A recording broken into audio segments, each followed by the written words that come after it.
기독교의 기초에 대해서 말씀을 드립니다. 오늘은 죄의 본질과 온전한 회개가 무엇인지에 대해서 함께 말씀을 받겠습니다. 기독교의 구원이란 무엇일까요? 구원이라는 이 단어는 여러 가지 많은 뜻을 포함하고 있죠. 우리가 곤경에 빠졌을 때 건짐을 받는 것도 구원이고, 여러 가지 문제에서 건짐을 받는 것도, 해결이 되는 것도 구원이라 할 수 있고, 그런데 기독교에서 말하는 구원은 죄에서 건짐을 받는 구원을 말합니다. 그래서 예수님이 이 땅에 오실 때 그 오시는 목적을 이렇게 말씀하죠. 자기 백성을 그들의 죄에서 건지시기 위해서, 구원하시기 위해서 오셨다고 말씀합니다. 그래서 예수님은 내가 의인을 부르러 온 것이 아니라 죄인을 불러 회개시키러 왔노라, 이렇게 말씀하셨지요. 이 구원을 위해서 예수님이 첫 번째 하신 말씀 또 일이라는 것은 회개를 선포하는 것입니다. 회개하라. 천국이 가까이 왔노라. 따라서 우리가 구원을 받기 위해서는 회개해야 되죠. 근데 무엇을 회개합니까? 죄를 회개해야죠. 따라서 이 죄에 대한 분명한 성경적 정의와 이해를 알지 못하면 회개가 불가능한 겁니다. 그래서 죄가 무엇인지 분명하게 정의하고 이해를 해야 우리가 회개하게 되고, 그래야 구원에 이르게 된다라는 사실입니다. 그래서 이 죄의 정의가 얼마나 중요한지, 이것에 따라서 구원이 결정되는 겁니다. 우리의 천국과 지옥이 여기에서 결정이 된다라는 사실입니다. 그래서 먼저 세상이 죄를 어떻게 정의하는지 살펴보도록 합니다. 오늘날 이 세대는 이 죄라는 단어는 매우 거북한 단어죠. 시대에 어울리지 않는 그러한 단어가 되어버렸습니다. 그러니까 르네상스하고 계몽주의 이전에는 모든 죄는 하나님께 대한 죄였습니다. 근데 르네상스가 또 계몽주의 이후에 이신론이 등장했죠. 이신론이 뭐냐면 하나님을 이 세상에서 몰아낸 겁니다. 하나님은 이 세상과 이제 상관없이 저 초월적으로 하늘에 있는 분으로 이렇게 취급을 하고, 하나님이 이 세상과 아무 관련이 없는 그런 분으로 여기는 시대가 바로 이신론이 등장한 시대입니다. 그리고 나서 이제 무신론이 등장하죠. 하나님은 없다. 하나님은 죽었다. 사실론까지 등장하면서. 그러면서 이제 그 하나님이 없는 자리에 누가 왕의 지위를 갖게 되냐면 인간의 이성이 그 왕적인 지위를 갖게 됩니다. 그러니까 인간의 이성이 이제 세상을 지배하는 시대가 된 거예요. 자, 이게 무엇을 의미하냐면 인간의 죄가 하나님과는 아무 상관이 없어지게 되었다는 것입니다. 그래서 우리가 알고 있는 이 전통적인 죄의 개념, 기독교적인 죄의 정의는 이제는 무시당하고 공격당하는 시대가 된 거예요. 그래서 이 죄라는 단어는 인간에게 가장 듣기 싫은 단어가 되어버렸죠.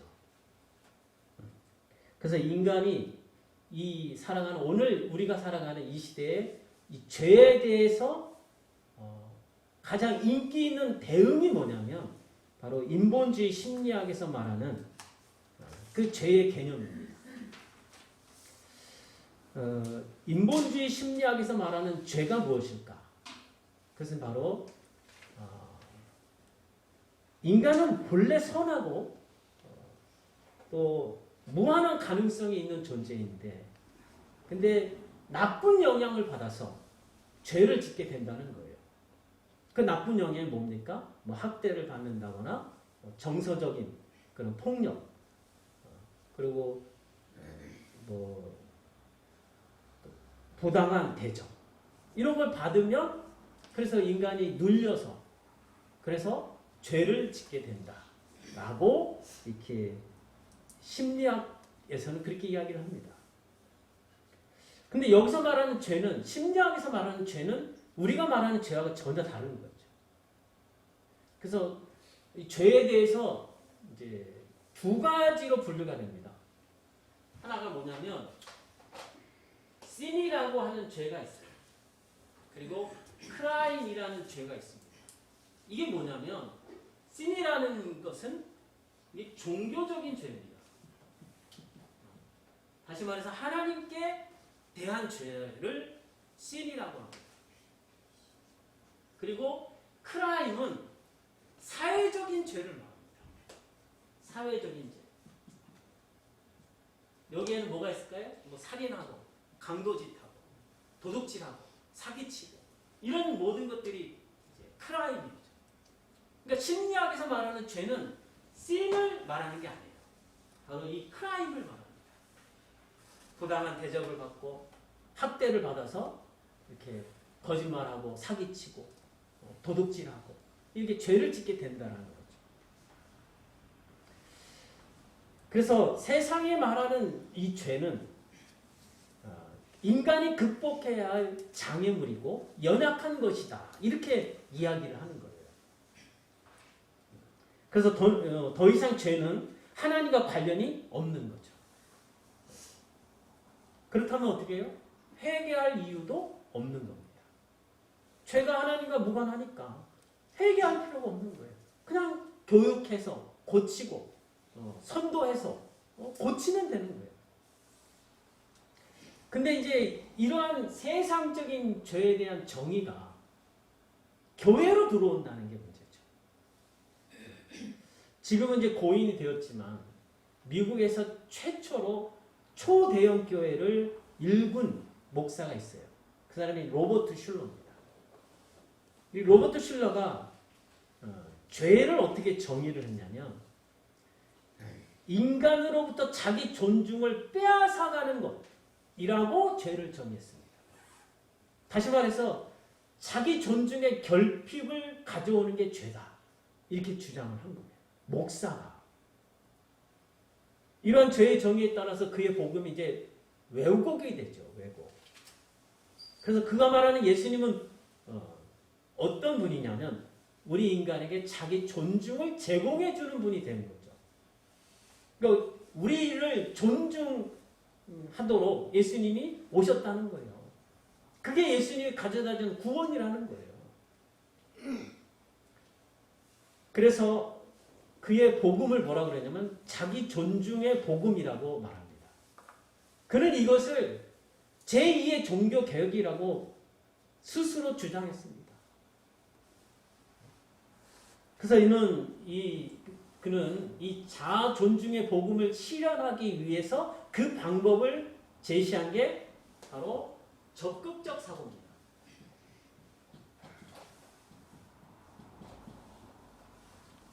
적극적 사고를 통해서 자기를 존중하는 거죠. 자기 존중을 회복하는 거죠. 나는 할 수 있다. 나는 무한한 가능성, 잠재력이 있다. 나는 존귀한 존재다. 이렇게 스스로를 이렇게 격려하고 분발케 해서 그래서 자기를 존중케 함으로 그렇게 이제 부요한 삶, 형통한 삶을 살아갈 수 있게 복음을 전했다는 거예요. 그는 이제 죽었지만 그의 복음은 여전히 미국에서 흥왕하게 지금 살아 있습니다. 그 대표적인 주자가 조엘 오스틴이죠. 그가 무엇을 주장했냐면 긍정의 힘을 주장했습니다. 긍정의 힘. 그는 지금 미국에서 가장 큰 교회를 담임하고 있는 목사예요. 이렇게 미국이라는 사회 교계에서는 지금 이 로버트 슐러가 주장한 자아 존중의 복음이 널리 퍼져 있다는 거죠. 이렇게 인간을 긍정하는 심리학적 메시지에 근거한 로버트 슐러가 말하는 이 구원은 하나님과의 관계 회복이 아닌 거예요. 자기와의 사랑, 자기 사랑의 회복이죠. 나를 증오하고 나를 미워하고 그런 게 아니라 나를 아끼고 나를 존중하고 나를 사랑하고 그러니까 자기 사랑의 회복이 바로 구원이라는 거예요. 그래서 자기를 사랑하고 자기를 아끼는 방법으로서 적극적 사고를 이제 주장한 것이고 그래서 미국에서 교계에서 유행하는 게 뭐냐면 자아 개발입니다. 자아 개발. 그래서 이 사람의 복음에 따르면 자기가 존중이 되고 자기가 회복이 될 수는 있겠지만 그렇죠? 하지만 죄 용서를 통한 하나님의 구원은 받을 수가 없다라는 사실입니다. 자, 이번엔 이제 성경에서 말하는 죄의 정의에 대해서 살펴봅니다. 성경은 죄에 대해서 뿌리와 열매를 구분합니다. 뿌리와 열매. 죄에는 뿌리가 있고 열매가 있다는 거죠. 그래서 죄 문제를 해결하려면 열매들을 잘라내봐야 소용없는 거죠. 뿌리를 아예 근절을 해야 합니다. 하나님께서 에덴 동산에 생명나무와 선악을 알게 하는 나무를 중앙에 두셨죠. 그리고 말씀하십니다. 동산 나무의 열매는 너희가 임의로 먹어라. 배고프든 배부르든 뭐 원할 때 아무거나 먹어라. 하지만 동산 중앙에 있는 선악을 알게 하는 이 나무의 열매는 먹지 마라. 먹는 날에는 반드시 죽을 것이다. 그런데 사탄이 이제 하와를 유혹하죠. 어떻게 유혹합니까? 사탄이 하와를 억지로 끌고 갑니까? 열매를 따가지고 억지로 입에 우겨 넣습니까? 아니죠. 유혹을 합니다. 자, 그게 5절 말씀입니다. 같이 읽겠습니다. 시작. 너희가 그것을 먹는 날에는 너희 눈이 밝아져 하나님과 같이 되어 선악을 알기를 하나님이 아시니라. 이게 무엇입니까? 너희가 하나님과 같이 된다는 거예요. 하나님처럼 될 수 있다는 거죠. 그래서 어떻게 합니까? 그래서 이 유혹에 넘어가서 선악과를 먹게 되죠. 그러니까 죄의 본질이 뭐냐면 하나님과 같이 되는 겁니다. 이게 무슨 의미일까요? 하나님은 선악의 판단자이시죠. 선악의 주권자이십니다. 그분만이 선악의 기준이시에요. 그런데 인간이 하나님처럼 되겠다 하는 거죠. 그러니까 내가 이제 선악의 기준이 되겠다는 거예요. 내가 선악의 결정자가 되겠다는 겁니다. 그래서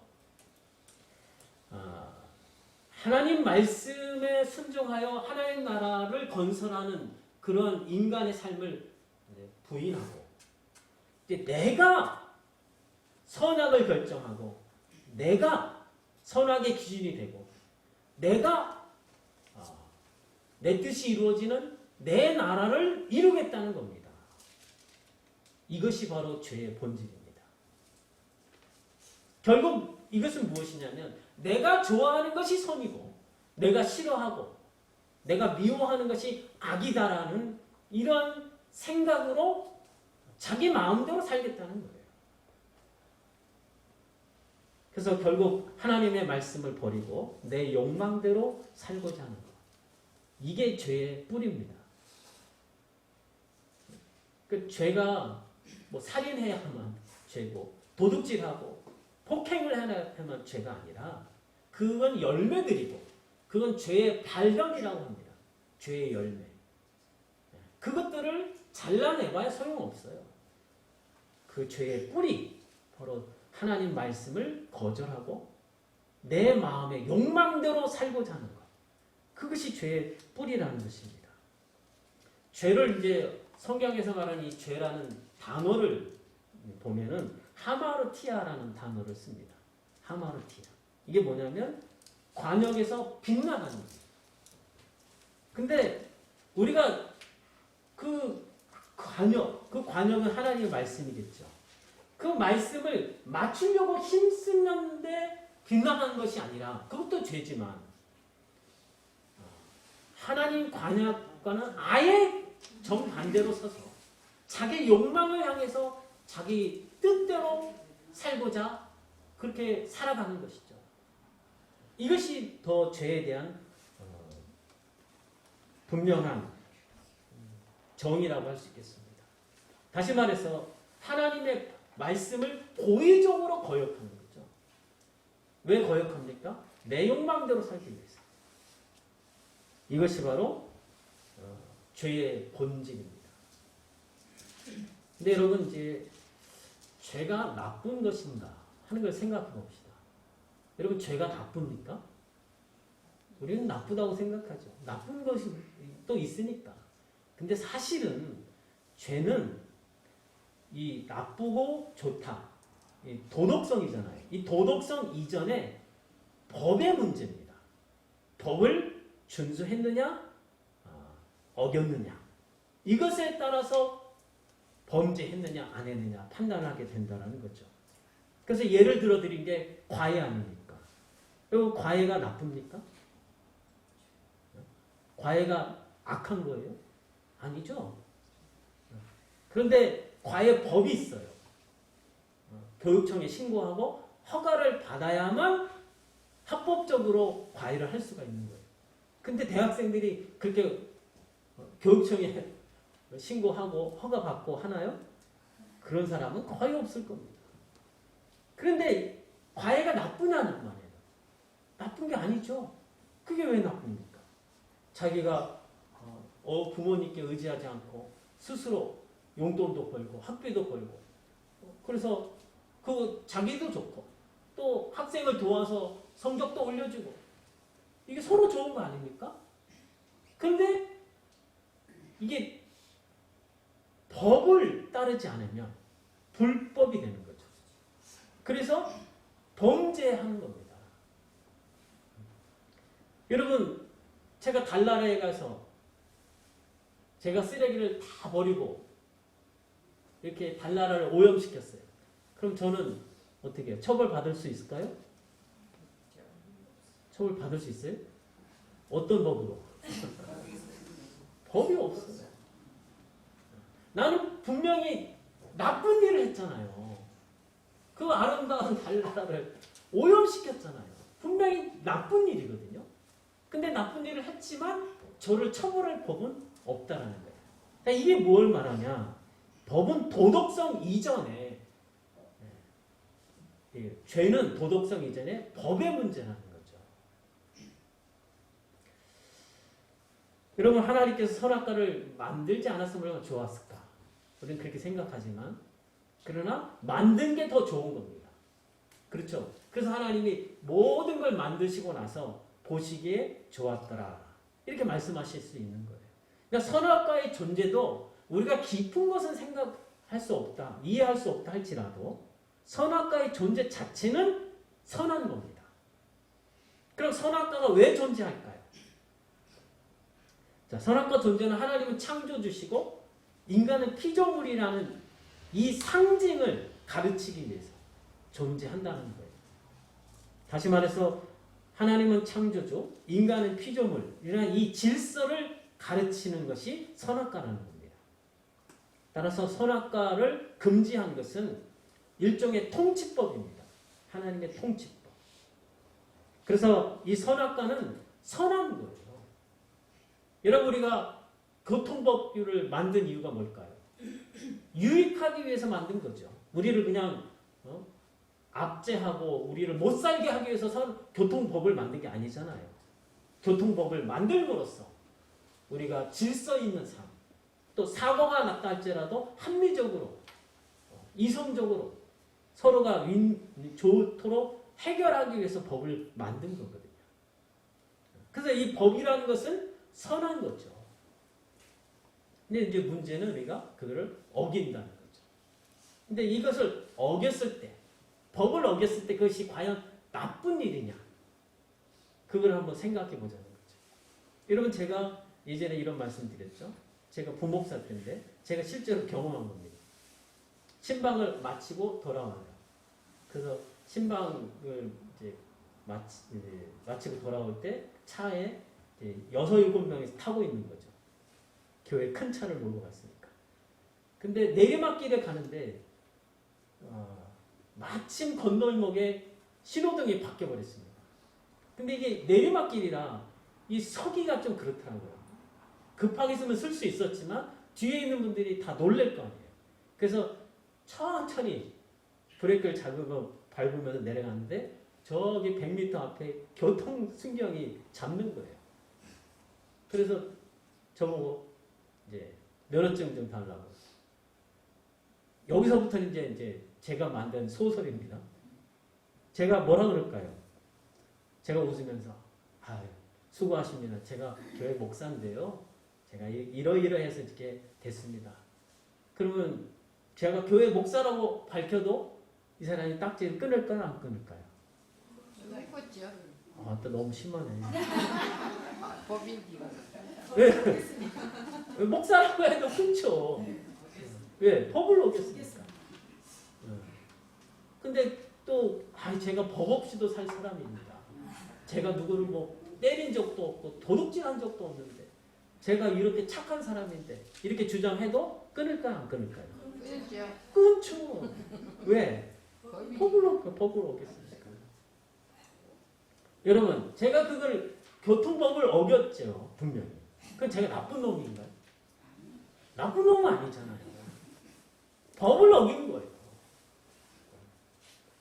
그래서 이렇게 법을 어겼기 때문에 아무리 내가 착해도 딱지를 끊을 수밖에 없다는 거죠. 이게 죄는 뭐냐? 불법이라는 거예요. 그래서 성경에서도 죄는 불법이다. 이렇게 말씀하고 있죠. 여러분, 아담과 하와가 정죄를 받은 게 뭡니까? 과일, 선악과라는 이 과일 하나를 먹은 것 자체가 나빠서 그렇습니까? 아니라는 거예요. 법이라는 거예요. 법을 어긴 거예요. 하나님의 통치법을 어겼다는 거예요. 여러분, 하나님께서는 그 선악과를 법으로 세우시고 먹는 날에는 반드시 죽으리라 하는 것을 말씀하셨잖아요. 근데 이 아담과 하와는 그거를 알면서도 고의적으로 거역하고 선악과를 따먹었다는 거죠. 그가 배가 고파서 먹었다면 이해라도 되죠. 그렇죠? 다른 과일이 먹을 게 없어서 배가 고파서 먹었다면 우리가 얼마든지 이해는 될 거예요. 근데 지천을 널린 게 먹거리였잖아요. 얼마든지 선악과를 안 먹고도 배부를 수 있었잖아요. 그러니까 선악과를 안 먹는 게 어려운 일이 아니었다는 거죠. 그래서 아담과 하와는 결국 선악과를 따먹고 어떻게 해요? 하나님과 같이 되려고. 이제는 자기 나라, 하나님 나라가 아니라 자기 마음대로 살 수 있는 나라. 자기 욕망대로 하고 싶은 그런 나라를 세우려고 그 선악과를 먹었다는 겁니다. 그 결과 어떻게 됩니까? 그 사망에 거하게 됐죠. 그래서 인간은 이제 그 법을 어겼기 때문에 하나님의 그 선고대로 사망에 거하게 되었습니다. 그래서 죄의 종이 되었고, 그리고 죄의 종된 그 인간에게서 태어난 모든 인류는 다 죄의 종이 될 수밖에 없는 거죠. 북한에서 태어나는 사람들이 뭐 그들이 잘못해서 우리보다 잘못해서 나쁜 사람들이기 때문에 거기 태어나서 고통을 당하는 게 아니잖아요. 부모가 그곳의 시민권자니까. 그래서 거기서 태어나면 다 그렇게 통치를 받을 수밖에 없는 거죠. 그래서 인간은 누구나 이제 오라나는 곤고한 사람이로다. 누가 이 사망의 몸에서 나를 건져내냐 하고 탄식할 수밖에 없었습니다. 근데 하나님께서 우리를 인간을 긍휼히 여기셔서 예수 그리스도를 구원자로 보내주셨죠. 그래서 예수님이 인간의 죄를 대신 지시고 십자가에 달려 죽으시면서 다 이루었다. 이렇게 선언하셨습니다. 다 이루었다는 그 단어가 이루었다는 뜻도 있지만 다 지불되었다는 뜻도 있습니다. 그러니까 인간이 지은 죄 값을 예수님이 자기 피로써 다 지불하셨다고 선언하셨다는 것입니다. 그래서 하나님은 죄가 없으신 예수님의 희생을 근거로 해서 인간을 구원하는 법을 세우셨습니다. 그래서 예수님만 믿으면 누구든지 죄를 물을 수가 없게 되신 거죠. 왜? 예수님이 인간의 죄를 대신 지시고 죽으셨기 때문에. 그래서 예수님만 믿으면 하나님은 어떻게 해요? 죄를 물을 수가 없는 거예요. 그래서 예수님만 믿으면 구원을 하시게 되는 거죠. 이것이 바로 구원의 법입니다. 그래서 주 예수를 믿으라. 그리하면 너와 내 집이 구원을 얻으리라. 이것이 바로 하나님이 세우신 구원의 법이라는 거예요. 그래서 우리가 생각해 볼 게 뭐냐면, 자, 예수님을 안 믿는 게 나쁜 일입니까? 아니죠. 예수님을 안 믿는 사람들 중에 저보다 훨씬 훌륭한 사람들 많아요. 윤리 도덕적으로도 저보다 뛰어난 사람들 훨씬 많습니다. 그런데 아무리 성인 군자라 할지라도 예수님을 믿지 않으면 구원을 받을 수가 없어요. 왜? 하나님이 예수님을 구원의 법으로 세우셨기 때문입니다. 하지만 아무리 악한 사람이라 할지라도 어떤 죄를 지었다 할지라도 예수님만 믿으면 그 사람은 구원을 받습니다. 왜? 법이니까. 하나님께서 예수님을 그렇게 구원의 법으로 세우셨기 때문에 그 법에 따라서 하나님은 믿는 자를 구원하신다는 말씀입니다. 이것이 하나님의 법치입니다. 이 법치는 우리에게 너무나 놀라운 은혜죠. 그렇지 않습니까? 우리는 어떤 수단, 어떤 방법을 써도 구원에 이를 수 없었어요. 하지만 하나님이 보내신 구원의 법으로 세우신 예수님만 믿으면 우리는 이유 불문하고 어떤 죄를 짓든 상관없이 하나님의 구원의 은혜를 누리게 되었다는 사실입니다. 이것이 법치이기 때문에 여기에서부터 우리는 구원의 확신을 가질 수 있는 거예요. 그래서 예수님은 요한복음 8장 24절에서 너희가 만일 내가 그인 줄 믿지 아니하면 너희 죄 가운데서 죽으리라 이렇게 말씀하신 겁니다. 이것은 하나님께서 예수님을 구원의 법으로 세우셨기 때문에 예수님을 믿는 자마다 죄에서 해방이 되고 그래서 구원을 받을 수 있다는 말씀이죠. 그래서 성경에서 말하는 죄가 뭐냐? 요한복음 16장 9절에 보면 예수님을 믿지 않는 것이 죄라고 말씀해 주십니다. 왜 예수님을 믿지 않는 게 죄입니까? 나쁜 것은 아니잖아요. 예수님을 안 믿는 게 나쁜 것은 아니지만 믿지 않는 것이 죄입니다. 왜? 구원의 법으로 예수님을 세워두셨고 예수님을 통해서 모든 죄를 해결해 주셨잖아요. 근데 예수님을 믿지 않으면 그 죄가 해결이 안 되는 거죠. 그 죄가 해결이 안 되니까 그 죄를 자기가 책임져야 되는 거예요. 그래서 믿지 않는 것이 죄가 된다고 성경은 말씀해 주고 있습니다. 이것은 윤리 도덕의 문제가 아니라 법의 문제입니다. 그래서 우리는 예수님만 믿고 구원을 받으면 되는 거예요. 놀라운 은혜 아닙니까? 그런데 분명한 구원의 법으로 세워두신 예수님을 거절하고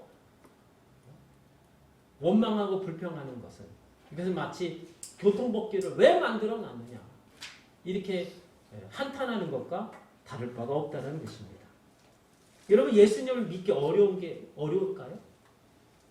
예수님을 믿는 게 어렵습니까?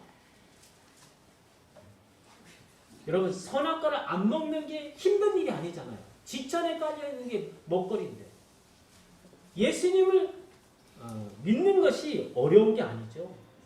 우리에게 뭐 대단한 희생을 요구하십니까? 헌신과 봉사를 요구하십니까? 아니잖아요. 그저 믿기만 하라는 거예요. 근데 여러분 믿는 것이 얼마나 공평한 방법입니까? 믿는 것은 누구나 가능하잖아요. 빈부격차, 남녀노소, 배웠든지 안 배웠든지 무관하게 믿는 것은 누구나 가능합니다. 그래서 기독교의 구원의 방법이야말로 가장 공평한 방법이라고 말씀을 드리는 겁니다. 근데 왜 예수님을 믿지 않는가 하는 거죠. 왜 예수님 믿지 않을까요? 하나님의 그 통치법을 거절하는 거죠. 하나님의 그 통치법이 싫다는 거예요. 그들은 빛보다 어둠을 더 사랑합니다. 진리를 따라 살기보다 내 마음의 욕망을 따라 살기를 더 원하는 자들이기 때문이라는 겁니다. 그래서 하나님의 법을 따르는 것이 죽기보다 싫은 거예요. 그들에게는. 이것이 바로 죄의 뿌리라는 겁니다. 내가 왕이 돼서 내 마음대로 내 나라를 이루고 내 욕망대로 사는 그런 삶을 살고자 하나님의 진리를, 하나님의 법을 무시하고 거절하고 자기 욕망대로 산다는 거죠. 그래서 신앙생활은 반드시 자기 부인이 요구되는 겁니다. 로마서 8장 5절로 6절 말씀 같이 읽습니다. 시작. 육신의 생각은 사망이요 영의 생각은 생명과 평안이니라. 육신의 생각은 하나님과 원수가 되니 육신에 있는 자들은 하나님을 기쁘시게 할 수 없느니라. 육신의 생각이 뭐냐? 여러 가지 있겠지만 하나로 말씀을 드리자면 자기 생각에 옳다고 생각하는 것. 자기 생각에 옳다고 생각하는 것. 이게 바로 육신의 생각이에요. 이 육신의 생각, 내 생각이 옳은데 이것이 하나님 생각과는 다른 거죠. 하나님의 생각은 하늘이 땅보다 높은 것이 높다고 말씀하시잖아요. 그래서 내게 좋다고 생각하는 거, 그렇죠? 이거를 부인해야 됩니다. 이게 신앙생활의 출발이에요. 내 생각에 옳다고 생각하는 거, 그걸 부인하는 것입니다. 그래야 하나님의 뜻을 따를 수가 있게 됩니다. 결국 이 죄의 뿌리를 회개한다는 것은 우리의 조상 아담과 하와가 먹은 그 선악과를 토해내는 작업을 하는 거예요. 자기 생각에 옳다는 것 부인하고 하나님 말씀에 순종하는 것, 이것이 신앙생활입니다. 이러할 때 우리 삶에 에덴 동산에서 잃어버렸던 그 기쁨, 그 충만함, 이 모든 것들이 우리 삶에 회복이 될 줄로 믿습니다. 자기 뜻을 고집하고 자기를 드러내고 자기를 높이고 자기 영광을 구하는 자는 반드시 사망 아래 거하게 되겠지만 성령의 인도하심을 따라서 말씀에 순종하는 자에게는 생명과 평안이라는 영광스러운 구원이 충만케 될 줄로 믿습니다. 이 은혜가 날마다 자기를 부인하고 하나님 뜻에 순종하는 여러분에게 가득하시기를 주님의 이름으로 축원합니다.